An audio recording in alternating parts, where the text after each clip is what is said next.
Lions and tigers and bears. The golden age of Hollywood may have been all velvet gowns and champagne bubbles, but behind the curtain lurks car worth of dentures, drugged coffee, and yes, one final joke with a corpse. Studio bosses conjured illusions like magicians painting Technicolor, with sweat-burying scandals with million-dollar smiles. Ready, these true stories, so weird. Even the screenwriter's blush proved that Tinseltown is darker, weirder, and funnier than the movies. Buckle up and hold on to your popcorn. Thelma Todd, The Ice Cream Blonde and the Garage of Death. Thelma Todd was the queen of comedy in the early 1930s, bubbly beautiful and nicknamed the Ice Cream Blonde for her sweet looks and cool charm. She lit up the screen alongside the Marx Brothers and Laurel and Hardy, but off-screen her story ended in a way that felt more like a gangster movie than a screwball comedy. In December 1935, Todd was found slumped in her car inside her garage, dressed to the nines in an evening gown, mink coat, and dripping with diamonds. Cause of death, carbon monoxide poisoning. Case closed, said authorities. Except the scene looked like it had been staged by a B-movie director. Blood was on her face, the garage door was locked from the inside, and her keys were still in the ignition. Not exactly your standard oops, I fell asleep in the car situation. Todd had no shortage of dangerous men around her. Her ex-husband, Pat DiCicco, had a violent streak. Gangster Lucky Luciano reportedly wanted to use her restaurant as a casino front, an offer she refused. Yet within days, the police wrapped it up as an accident, and whispers spread that studio bosses leaned hard to avoid a scandal that could cost millions. For nearly a century, Hollywood sleuths have obsessed over the case, or a cover-up big enough to make Jimmy Hoffa jealous. No one knows. But one thing's certain, Thelma Todd's life ended in a scene far darker than any comedy she ever filmed. The Wizard of Oz Technicolor Torture Chamber. The Wizard of Oz dazzled the world with rainbows, ruby slippers, and a yellow brick road. But for the actors who made it, the road to Oz was more like a highway to hell. Behind the cheerful songs and candy-colored sets lurked blinding lights, toxic makeup, and injuries that would make a stunt double faint. Technicolor back then was no joke. It needed lights so hot, the temperature on set often soared past 100 degrees Celsius. Imagine singing your heart out while cooking like a Thanksgiving turkey. And the makeup. Forget cosmetics, this stuff was basically industrial paint. Margaret Hamilton, the Wicked Witch, wore copper-based green goo that burned into her skin when a fire stunt went wrong. She left with second-degree burns and scars as souvenirs from Oz. Buddy Ebsen, the original Tin Man, had it even worse.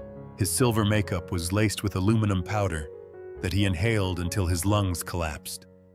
He was rushed to the hospital, replaced by Jack Haley, who got a safer, but still toxic, formula.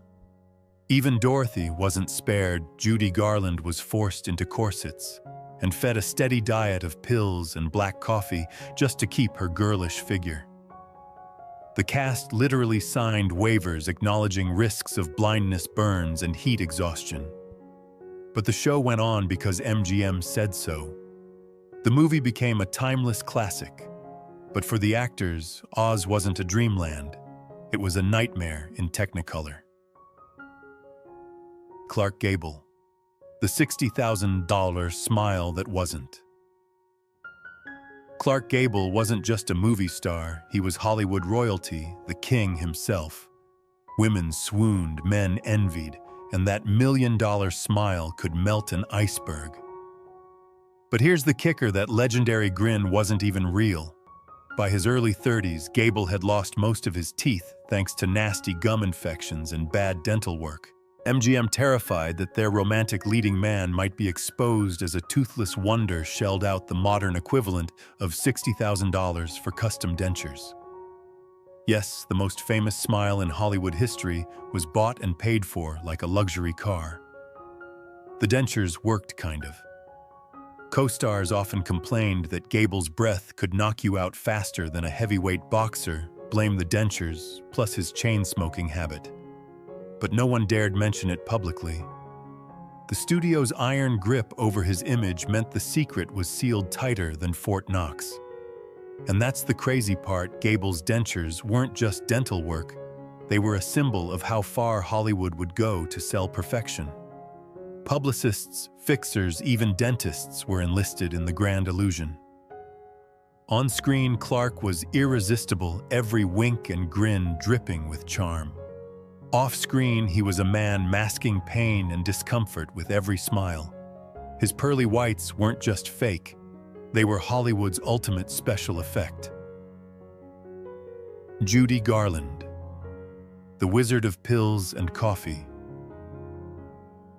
Judy Garland may have skipped down the yellow brick road, but behind the sparkle of those ruby slippers was a brutal truth. Hollywood had her running on black coffee, chicken broth, and little white pills before she was old enough to drive. At just 16 when she landed, the Wizard of Oz MGM decided their rising star was too chubby to be America's sweetheart. The solution: a crash diet straight out of a horror movie. Meals were replaced with broth, appetite suppressed with amphetamines, and sleep forced with sedatives. Judy wasn't living the dream, she was trapped in a pharmaceutical nightmare. The studio kept her under constant watch, practically assigning babysitters to make sure she didn't sneak a sandwich. If she gained a few pounds, she risked fines, or worse, losing her shot at stardom. As if starvation wasn't enough, they strapped her into tight corsets to shrink her already tiny frame. Imagine trying to belt out "Somewhere Over the Rainbow" while you can barely breathe. The damage was catastrophic. The diet turned into lifelong addiction, the corsets into lifelong insecurity. Garland battled dependency breakdowns and crushing pressure to stay marketable. Yet on screen, she radiated joy, masking pain with every note she sang. That's the cruel irony. MGM sold the world a rainbow while behind the curtain, Judy was living in storm clouds. Her dazzling smile was real, but it was powered by caffeine, nicotine, and enough pills to fill a pharmacy shelf. John Barrymore, the star who got one last curtain call as a corpse. John Barrymore, the great patriarch of America's first acting dynasty, lived like a legend, drinking, womanizing, and performing with the same dramatic flair on stage and off. But his friends made sure his story didn't end at the morgue. When Barrymore died in 1942, his Hollywood drinking buddies hatched one final stunt worthy of a screwball comedy and a horror flick combined. Director Raoul Walsh allegedly borrowed Barrymore's body from the funeral home, plopped it into a chair in his living room, and waited for fellow Hellraiser Errol Flynn to stumble home from a night of drinking.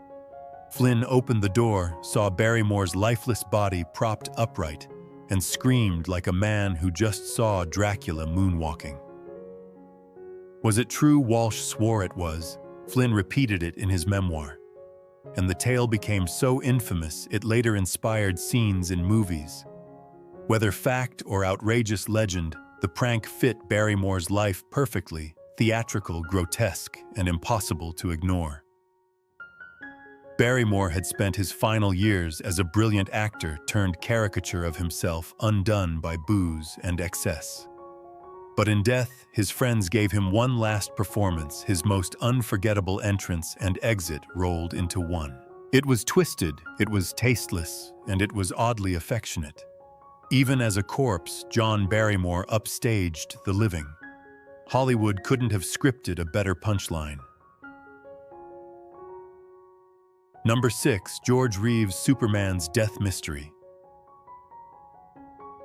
George Reeves had the jawline, the cape, and the bullet-bouncing chest that made kids everywhere believe Superman was real. But in June 1959, the Man of Steel died in a way more puzzling than kryptonite. Reeves was found in his bedroom with a bullet in his head. Official ruling, but the details straight out of a Hollywood noir. For starters, Reeves wasn't alone. Downstairs, his fiancée Leonore Lemon and some friends were drinking. When the gunshot rang out, they didn't rush to help. Instead, they waited nearly 45 minutes before calling the cops, long enough for cocktails and maybe tampering with the scene. The gun had no fingerprints. The shell casing was found under his body, and Reeves had bruises that no one could explain. Even stranger, Reeves had been planning a wedding and considering new roles. Not exactly the to-do list of a man ready to check out. Add in his messy love life and the plot thickens. Reeves had a long affair with Toni Mannix, wife of MGM exec Eddie Mannix, who just so happened to have rumored mob ties. Break up with the mobster's wife and suddenly Superman winds up dead. You can see why the conspiracy mill never shut down. The LAPD called it suicide and closed the case. Hollywood insiders called it a cover-up. To this day, fans debate whether Superman pulled the trigger or if someone else did it for him. Either way, the Man of Steel left the world in the softest, strangest way possible, with more questions than answers. Bette Davis versus Joan Crawford, Hollywood's dirtiest feud. Forget superheroes, the fiercest battle in Hollywood history wasn't Batman versus Joker, it was Bette Davis versus Joan Crawford. These two screen queens turned their rivalry into a decades-long soap opera packed with seduction, sabotage, and pure pettiness. It all began in the 1930s when Davis fell hard for her dangerous co-star, Franchot Tone. Crawford, never one to miss a power play, swooped in and married him reportedly just to spite Bette. From that moment on, the claws were out. Every role, every award, every headline became a battlefield. Fast forward to 1962 when both actresses, older, bitter, and desperate for a comeback, were cast together in Whatever Happened to Baby Jane. The tension on set was so thick, you could cut it with a martini glass. Davis allegedly shoved Crawford so hard during a scene that she injured her head. Crawford retaliated by loading her costume with weights during a dragging scene, nearly throwing out Davis's back. Hollywood hadn't seen this level of method acting. It was pure warfare. But the crown jewel of their feud came at the 1963 Oscars. Davis was nominated for Baby Jane. Crawford wasn't. So Joan masterminded a deliciously evil plot. She offered to accept awards for actresses who couldn't attend. When Anne Bancroft won, Crawford strutted past Davis, snatched the Oscar, and smiled for the cameras like she'd just conquered Rome. Savage. The insults kept flying long after. When Crawford died, Davis quipped, "You should never say bad things about the dead, only good. Joan Crawford is dead. Good."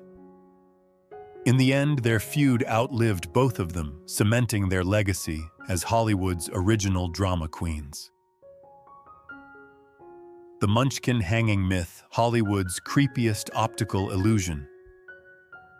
For decades, fans whispered about one of the strangest legends in Hollywood, that during The Wizard of Oz, something bizarre appeared in the background of a famous scene. As Dorothy the Tin Man and the Scarecrow skipped off singing, sharp-eyed viewers claimed they spotted a tiny figure swaying in the forest. VHS tapes were paused, rewound, and argued over like crime scene evidence. Did you see that, people asked, convinced the film had captured something dark and unexplainable? The truth, way less sinister, but still strange. MGM had filled the soundstage with live exotic birds, cranes, and emus to make the fake forest look more realistic. What generations of movie buffs thought was a tragic secret was actually just a big bird stretching its wings in the shadows. Yet the rumor refused to die. Maybe because in a twisted way it felt believable. After all, Oz really was dangerous behind the scenes. Buddy Ebsen's lungs collapsed from the Tin Man's metallic makeup. Margaret Hamilton, the Wicked Witch, ended up with second-degree burns when a fire effect went wrong. Even the dreamy snow in the poppy field was asbestos falling from above. So no spooky figures haunting the set. But the fact that millions believed it anyway proves something important in Hollywood. The myth can be stronger than the truth. And sometimes, an optical illusion can be scarier and stickier than reality itself. The Misfits, Hollywood's cursed swan song. The Misfits' 1961 was supposed to be Arthur Miller's love letter to Marilyn Monroe. Instead, it turned into Hollywood's most cursed goodbye note. The film teamed up three legends, Monroe Clark Gable and Montgomery Clift, on what looked like a prestige project. What they got was heat-stroke, heartbreak, and death. Filmed in the Nevada desert, temperatures often hit 110 degrees Fahrenheit. Monroe, already fragile, self-medicated with booze and pills, while her marriage to Miller fell apart in real time. She was late absent or sedated on set, leaving everyone else sweltering and fuming. Director John Huston didn't help matters. He was often MIA, parked at the local casino, chasing cards instead of wrangling actors. Then there was Clark Gable, 59, who insisted on doing his own stunts. He wrestled wild horses, got dragged through the dirt, and spent endless days under the brutal sun. Just days after filming wrapped, he dropped dead of a heart attack. Many blamed the Misfits for pushing the king of Hollywood too far. Monroe didn't last much longer. Within a year, she was gone, too overdosed at just 36. Clift, already haunted by a near-fatal car crash, he spiraled further into addiction and died 5 years later. Critics called the film brilliant. History calls it cursed. On screen, the Misfits captured loneliness and despair. Off screen, it delivered them, leaving behind a trail of broken legends. Carl Alfalfa Switzer, from Little Rascal to Big Trouble. Everyone remembers Carl Alfalfa Switzer, the freckle-faced, cowlick-haired troublemaker from Our Gang, the Little Rascals. On screen, he was the lovable goof. Off-screen, his story was less slapstick and more Shakespearean tragedy with a splash of dark comedy. As Alfalfa Carl was adored by millions. But Hollywood has a cruel way of discarding child stars, and when the gang grew up, the audience moved on. By adulthood, Switzer's career had fizzled. Typecast and broke, he bounced from bartending to odd jobs, even breeding and training dogs. The once famous rascal was now hustling for scraps. Then came the dog incident. Switzer helped a man named Moses Stilts recover a lost hunting dog. He got a $50 reward, but later demanded more money, claiming expenses. A few days later, allegedly drunk, Switzer stormed into Stilts's house with a knife in hand. Stilts said he shot him in self-defense right in the groin. Alfalfa bled out before reaching the hospital. He was only 31. The official verdict, justifiable homicide. But witnesses, including a teenage bystander, later suggested Switzer may not have been the aggressor at all. Still, the press barely covered it. By then, Alfalfa wasn't newsworthy, just another fallen star lost in Hollywood's shadows. It's almost cruelly ironic. The kid who once made America laugh ended his days in a sordid shootout over dog money. No pratfalls, no happy ending, just the sound of Hollywood chewing up another child star and spitting him out. Howard Hughes.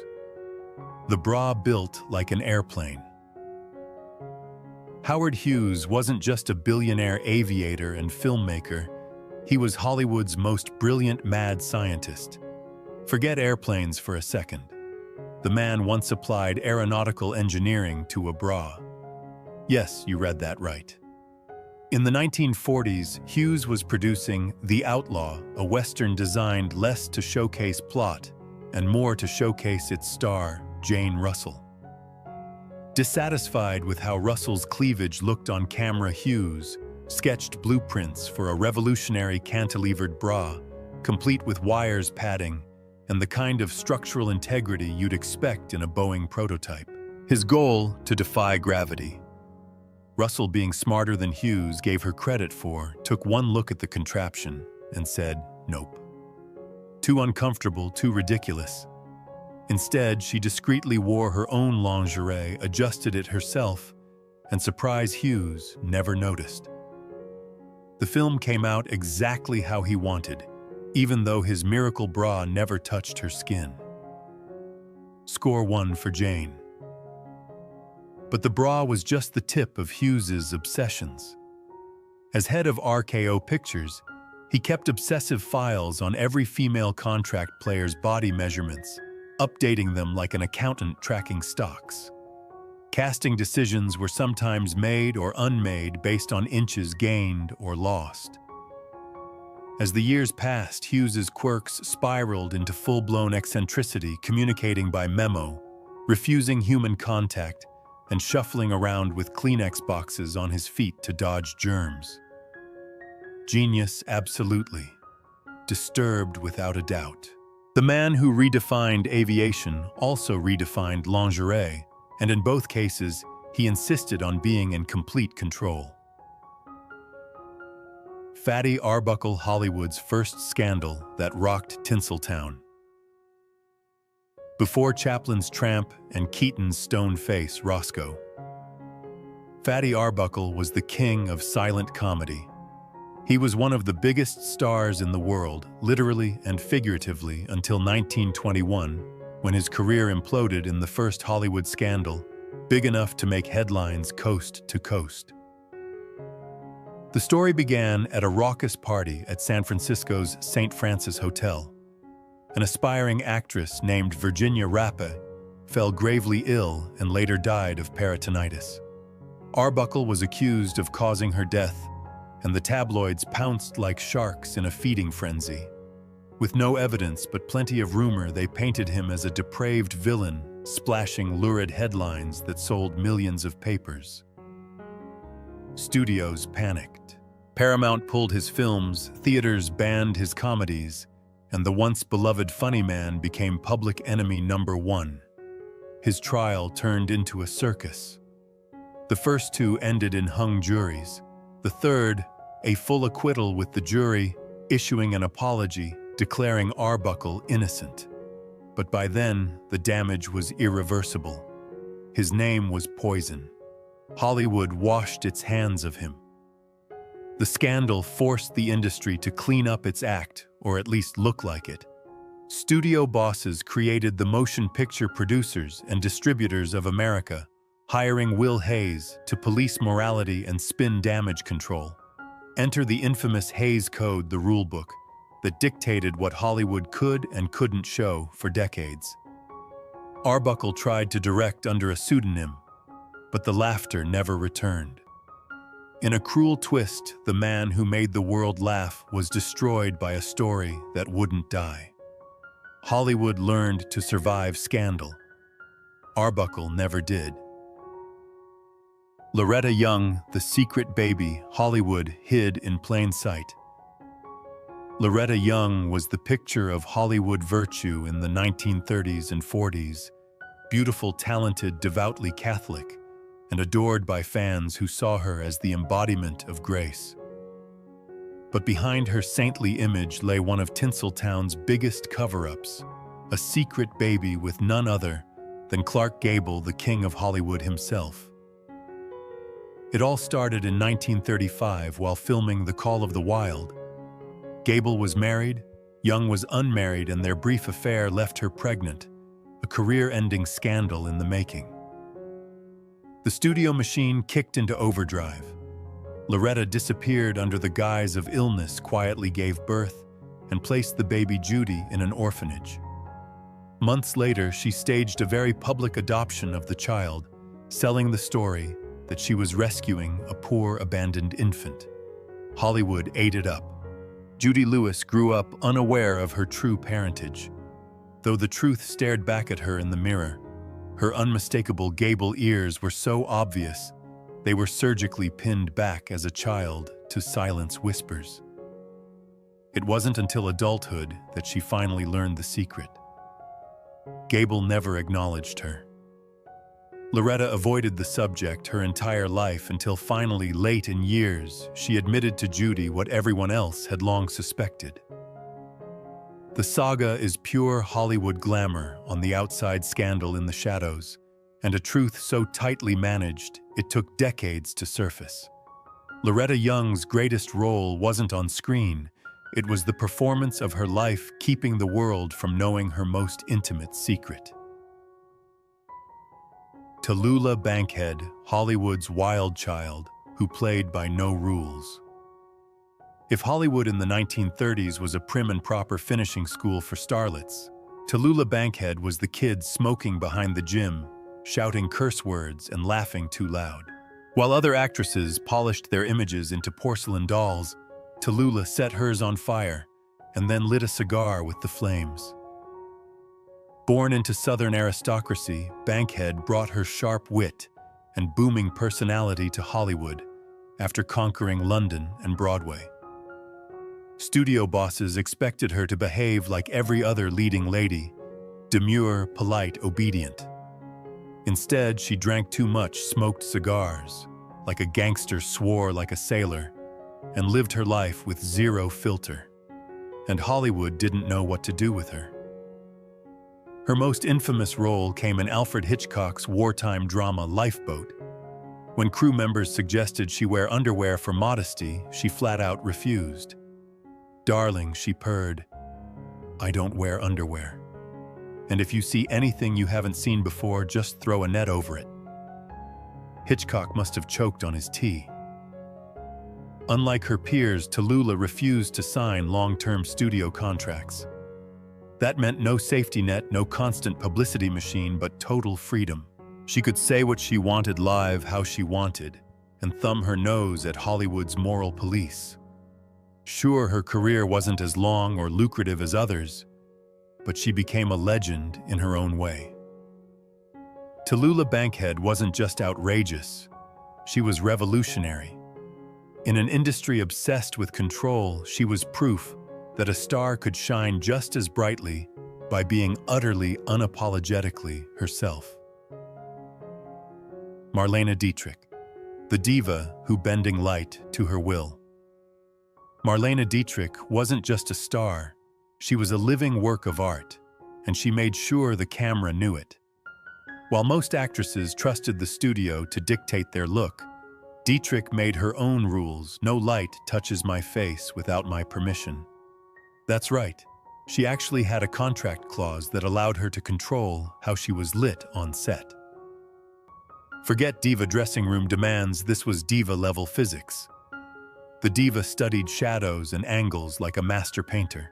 Under the tutelage of cinematographer Lee Garms and director Joseph von Sternberg, she learned how to use precise lighting that could erase wrinkles, sharpen cheekbones, and transform ordinary people into goddesses. From then on, she insisted on approving cinematographers' supervised lighting setups, and sometimes took over the job altogether. She even brought her own lighting technician, Gene Kornman, just as other stars brought makeup artists. On set, she would pull out a mirror, tilt her head, and say to the crew, "Taller, softer there. Now I'm immortal again." And she was right. Her ethereal beauty became legendary, copied, but never equaled. Directors grumbled, but the results were undeniable. Marlene always looked flawless, ageless, unrivaled. It wasn't vanity, it was strategy. She understood that in Hollywood, image was more than just a thing, it was a way of being. While others let the studios define them, Dietrich bent the very rules of lighting to protect her reputation. Call it ego, call it genius, but thanks to her, the camera worshipped her just as she requested. Marlene Dietrich, the diva who bending light to her will. Marlene Dietrich wasn't just a star, she was a living work of art, and she made sure the camera knew it. While most actresses trusted the studio to dictate their look, Dietrich made her own rules. No light touches my face without my permission. That's right. She actually had a contract clause that allowed her to control how she was lit on set. Forget diva dressing room demands, this was diva-level physics. The diva studied shadows and angles like a master painter. Under the tutelage of cinematographer Lee Garms and director Joseph von Sternberg, she learned how to use precise lighting that could erase wrinkles, sharpen cheekbones, and transform ordinary people into goddesses. From then on, she insisted on approving cinematographers' supervised lighting setups and sometimes took over the job altogether. She even brought her own lighting technician, Gene Kornman, just as other stars brought makeup artists. On set, she would pull out a mirror, tilt her head, and say to the crew, "Taller, softer there. Now I'm immortal again." And she was right. Her ethereal beauty became legendary, copied, but never equaled. Directors grumbled, but the results were undeniable. Marlene always looked flawless, ageless, unrivaled. It wasn't vanity, it was strategy. She understood that in Hollywood, image was more than just a thing, it was a way of being. While others let the studios define them, Dietrich bent the very rules of lighting to protect her reputation. Call it ego, call it genius, but thanks to her, the camera worshipped her just as she requested.